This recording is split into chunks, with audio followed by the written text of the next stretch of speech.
இன்றைக்கு நம்முடைய ஜோதிட சந்தேக பகுதியில் ஒரு மிக மிக முக்கியமான ஒரு சந்தேகத்திற்கான விளக்கத்தை பார்க்கலாம்.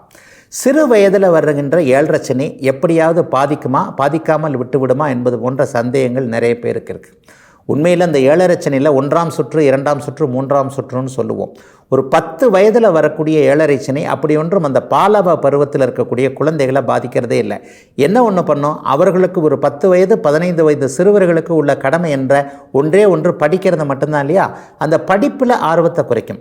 இப்போ தான் எல்லார் கையிலையும் செல்ஃபோன் வந்துருச்சே, நம்ம செல்ஃபோனை கொடுக்கலன்னா தான் குழந்தைகள் விடாப்பிடியாக இருந்து நம்மையே இன்றைக்கு குழந்தைகள் மிரட்டுகின்ற அளவிற்கு வந்துருச்சு இல்லையா.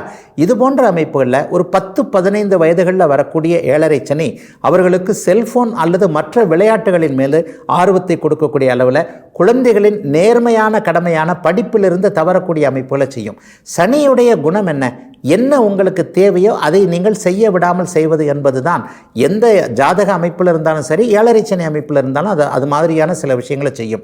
ஆகவே 10-15 வயதுகளில் வரக்கூடிய அமைப்பு என்பது கண்டிப்பாக குழந்தைகளுடைய கல்வியை பாதிக்கக்கூடிய அமைப்பு. அந்த குழந்தைக்கு எது தேவையோ அதை செய்து கொடுக்க முடியாதபடி பெற்றோர்களை செய்யக்கூடிய அமைப்பு. ஒரு குழந்தைக்கு ஒரு நல்ல விதமான ஒரு சைக்கிள் வாங்கி கொடுக்கணும், அல்லது குழந்தைக்கு ஒரு பெரிய ஸ்கூலில் கல்வி கட்டணம் செலுத்தி அவர்களை படிக்க வைக்கணும்னா அந்த பொருளாதாரத்திற்கு நிறைவாக இருந்தால் தானே தாய் தகப்பனுக்கு அது நல்லது கிடைக்கும். குழந்தைக்கு ஏழரை சனி நடக்கும்போது பெரியவர்களுக்கு பொருளாதார பற்றாக்குறை இருக்கும் என்பது தான் உண்மை. ஆக குழந்தை பருவத்தில் வரக்கூடிய அந்த ஏழரை சனி, அதாவது கருத்து தெரியாத வயதுன்னு சொல்லப்படக்கூடிய ஒரு 15 வயதுகளுக்குள் வரக்கூடிய ஏழரை சனி கண்டிப்பாக அவர்களை பெரிதளவில் பாதிக்காமல் கல்வியில் கொஞ்சம் மாற்றத்தை ஏற்படுத்தி கொடுத்து பெரியவர்களுக்கு கொஞ்சம் பொருளாதார கஷ்டங்களை, பணப்பிரச்சனைகளை கொடுக்கக்கூடிய அளவிற்கு இருக்கும்.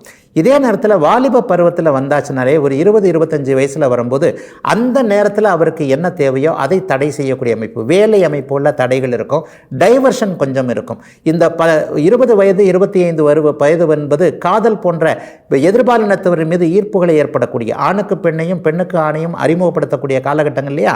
இந்த மாதிரியான நேரங்களில் பருவ வயதுகளில் வரக்கூடிய ஏழரை சனியை பார்த்தீங்கன்னா ஆணால பெண்ணுக்கு தோல்வியும் பெண்ணால ஆணுக்கு தோல்வியும், வேலை போன்ற விஷயங்களில் உங்களுடைய திறமைகளை நிரூபிக்க முடியாத அளவிற்கு, சரியான வேலைகள் கிடைக்காத அளவிற்கு வாழ்க்கையை கற்றுக் கொடுக்கக்கூடிய அமைப்பாக அமையும். அதாவது எது உங்களுக்கு தேவையோ அதை தடுக்க வைத்து அதன் மூலமாக எங்கே அடித்தால் உங்களுக்கு வலிக்குமோ அந்த இடத்துல மனதை ஒரு பிசையக்கூடிய அளவிற்கு சில பல அனுபவங்களை கொடுத்து, இந்த இடத்துல தான் காதல் தோல்வி என்பது வந்து விடுகிறது. ஒரு 20 வயது வாலிபனுக்கு தாய் தந்தையை விட காதல் என்பது மிக முக்கியமாக தெரிகிறது இல்லையா. இதையே ஒரு பருவ வயது பெண்ணிற்கும் சொல்லலாம். ஆகவே எதிர்பாலினத்தவரின் மீது ஒரு ஈர்ப்பனை ஏற்படுத்தி அந்த காதல் தோல்வியை கொடுத்து, அதோட நன்மைன்னு தான் வந்து ஜோதிடம் சொல்லுகிறது. என்ன அப்படின்னு பார்த்தீங்கன்னா, இந்த காதல் தோல்வி மூலமாக ஒரு தெரியாத ஒருவரிடம், அனுபவம் இல்லாத ஒன்று, அதாவது ஒரு பெண் என்பவள் எப்படிப்பட்டவள் என்பது ஆணுக்கு தெரியாது, ஒரு ஆண் என்பவர் எப்படிப்பட்டவர், அவருக்கு என்ன பிடிக்கும், எப்படி நடந்து கொள்ள வேண்டும் என்பது பெண்ணுக்கு தெரியாது. ஒரு ஆணையும் பெண்ணையும் அறிமுகப்படுத்தி அவர்களை ஏழரை சனியில் பிரிய வைப்பதன் மூலமாக பின்னால் வரக்கூடிய கணவன் மனைவி என்கின்ற அந்த ஆண் பெண் உறவுகளை சரியாக புரிந்து கொண்டு, ஏற்கனவே தந்த காதல் அனுபவத்தின் மூலமாக இன்றைக்கு ஒரு மனைவிக்கு எப்படிப்பட்ட அமைப்புகள் பிடிக்கும், மனைவியை எப்படி நடத்த வேண்டும், கணவனை எப்படி நடத்தி கொள்ள வேண்டும் என்பதை அறிய வைப்பதற்காக, புரிய வைப்பதற்காகவே இந்த காதல் தோல்வி போன்ற அமைப்புகள் பருவ வயதில் இருக்கும். 60 வயதிற்கு மேற்பட்ட அமைப்புகளில் எப்போதுமே ஏழரை சனி கெடுதல்களை கண்டிப்பாக செய்வதில்லை. அது அப்போது வீடு வாகன சேர்க்கை போன்ற அமைப்புகளைத்தான் கொடுக்கிறது.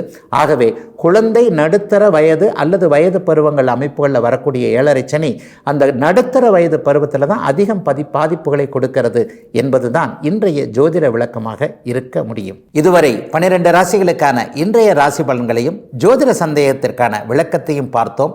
மீண்டும் அடுத்த நல்ல காலம் பிறக்குது நிகழ்ச்சியில் உங்களை சந்திக்கும் வரை உங்களிடமிருந்து விடைபெற்றுக் கொள்வது உங்கள் ஜோதிடர் ஆதித்ய குருஜி.